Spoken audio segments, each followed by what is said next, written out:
अरे तुम्ही सगळे उभे का? बसा.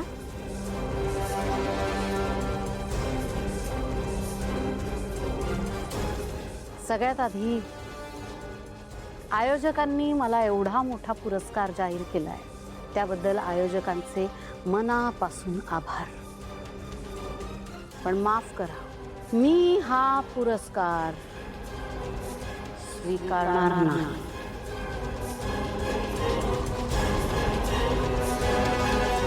भैरवीजी, महाराष्ट्र संगीत भूषण हा राज्याचा सर्वोच्च सन्मान मानला जातो.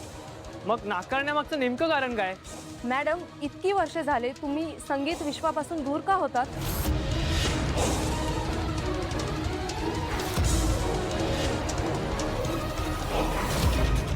हो ना, आणि तुम्ही त्या ऐतिहासिक जुगलबंदीत हरलात म्हणूनच संगीतातून संन्यास घेतला होतात का? Excuse me. मुळात तुम्हाला त्या दिवशी त्या जुगलबंदीत या भैरवी वजेसोबत काय घडलं ते माहीतच नाहीये. ओ राईट, तुम्हाला तर तेच माहिती असणार आहे ना जे तुम्हाला दिसलं. पण इथंच तर गफलत आहे. ते म्हणतात ना, जसं दिसतं तसं नसतं, म्हणून जग फसतं, नाही का? पण मुळात माझा पराभव झाला नव्हता. माझा पराभव घडवून आणण्यात आला होता. नाहीतर ती भैरवी वजे जिची अख्खी हयात या रंगमंचावर गेली आहे, तिचा पराभव होऊ शकतो? तेही जुगलबंदीत? शक्य नाही.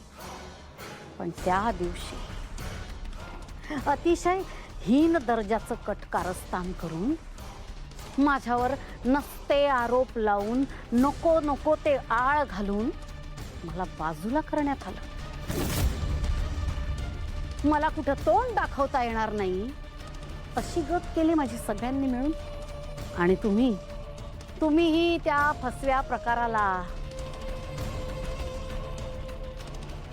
माझ्या पराभवाचं नाव दिलं. म्हणून मला असं वाटतंय की माझ्या त्या जखमांवर मलम म्हणून मला हा पुरस्कार देण्यात येतोय. आणि म्हणूनच मला तो नको आहे.